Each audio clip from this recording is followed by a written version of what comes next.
What's up, guys? One Koala Man here, bringing you episode number 11 of our fairy tale reviews. And honestly, guys, I am super freaking tired right now. I don't know why, but tired or not, let's get this mother underway.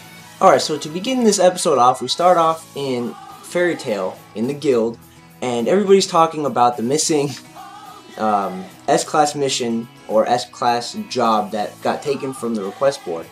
And nobody knows who did it. And people are asking, like, what's the request, what was the job, and whatnot.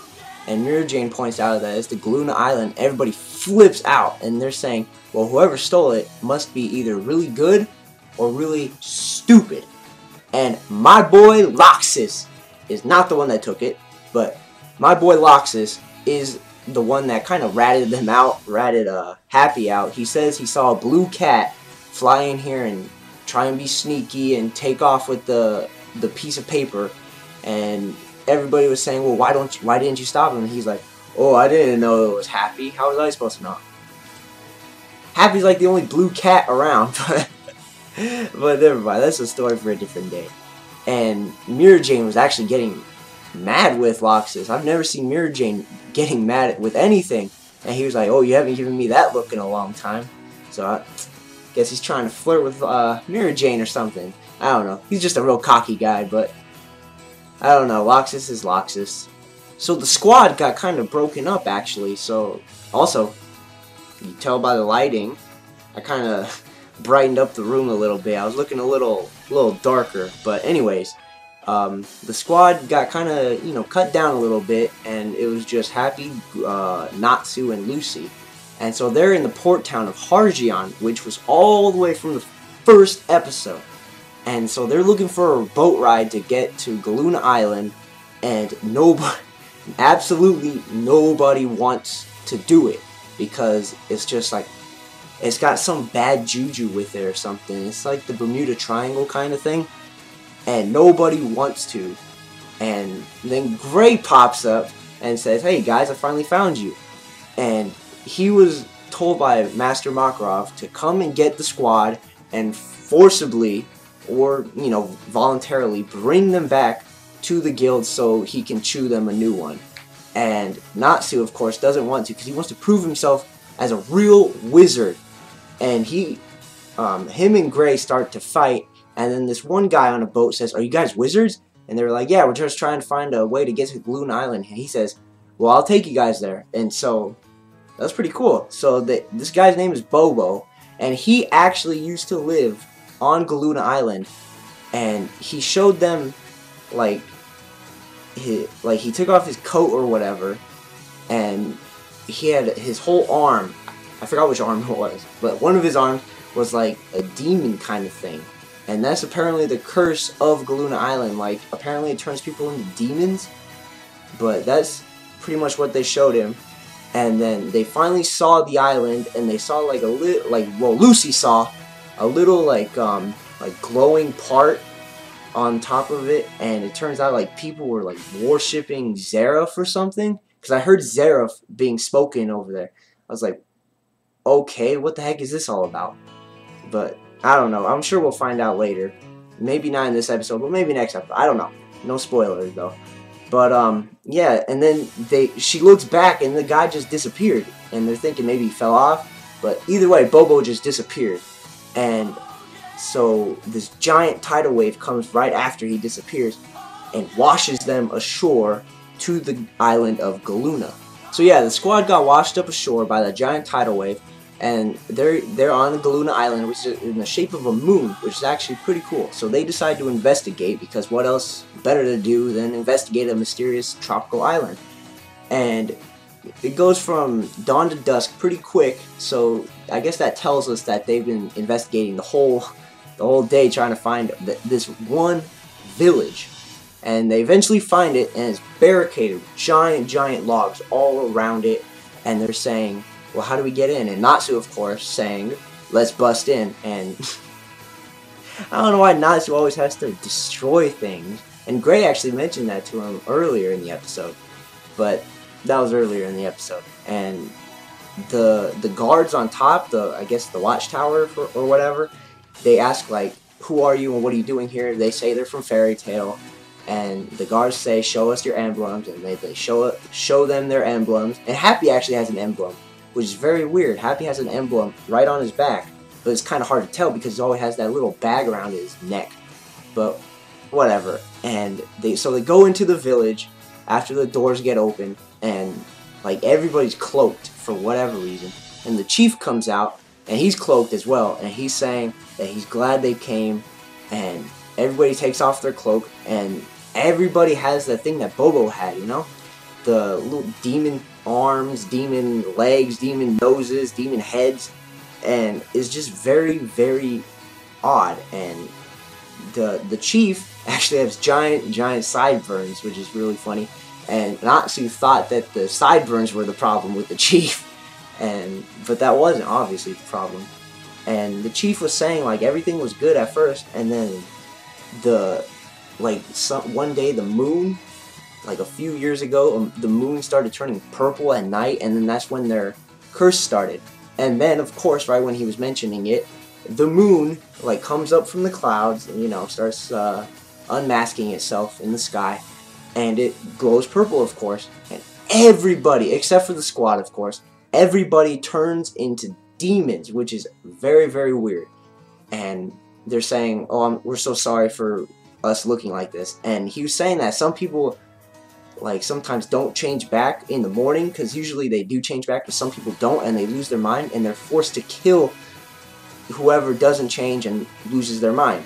And the chief was actually forced to kill his own grandson, and he has a picture of him, and turns out his grandson is Bobo, the driver of the boat for the squad to Galoon Island. So it's like, wait, so it was like a ghost driving them to the island. And the chief is actually kind of funny, because he says the only way to stop the curse is to blow up the moon.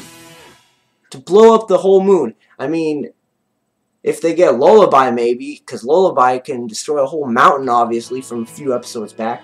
So they're trying to contemplate how they're going to destroy the moon. But I don't know how they're going to do that. So the next morning, the squad wakes up, and, you know, they kind of kept Lucy up the whole night with their snoring, because it's just 3 guys and one little Lucy, you know. And they were all around her too, like she was sleeping right in the middle of them all. But anyways, the next morning the squad decides to investigate the rest of the island to see what else they can possibly do to, you know, stop the curse besides destroy the freaking moon. So they're walking around and they feel the ground shake, and it's a giant rat. Like this thing is huge, and it starts chasing them down the forest, and it's freaking ridiculous. And it's like blowing out smoke that really stinks or whatever. It's freaking disgusting. And then they come across this temple, and so they, of course, you know, out of curiosity, they go inside of it after beating up the giant mouse. And, you know, it's kind of odd. It's called the Temple of the Moons. Temple of the Moon, not the moons, because there's only one moon. So it's the Temple of the Moon according to the narrator of the anime.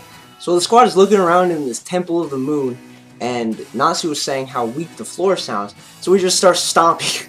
He starts stomping on the dang thing, and then all the squad falls down. I don't know why Happy falls down, because he could just float, but whatever. They all fall down, and they stumble upon... oh my goodness. They stumble upon like a cave, like an underground kind of cave.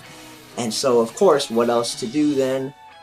Follow it. So they follow it, and they go up to this giant, like, cavern kind of thing, and there's this giant glacier in there, and inside of the glacier is this giant demon, just like Lullaby.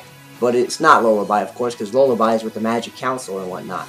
But it is this giant thing, and Gray, like, seems to be affected by it somehow. Like, he is saying, like, how is it here? What is it doing here? And so how does Gray know this thing? I guess we'll find out. So Gray mentions that he does know it because it destroyed like a there's a cat over there. Okay, I'm getting sidetracked. I'm getting really sidetracked with the cat. But anyways, Gray mentions that his name is Deliora, which is actually a pretty cool name. But it's the demon of destruction, and it destroyed like a town that he knew or whatever. I don't know. Something like that. And his master, Ur, actually, who taught him how to do ice make magic, actually sacrificed herself to destroy this thing. Or, you know, I'm guessing encase it in this giant ice glacier, like fortress kind of thing. And so I still don't know what it's doing there. And then they hear people talking, and so they hide behind the rocks.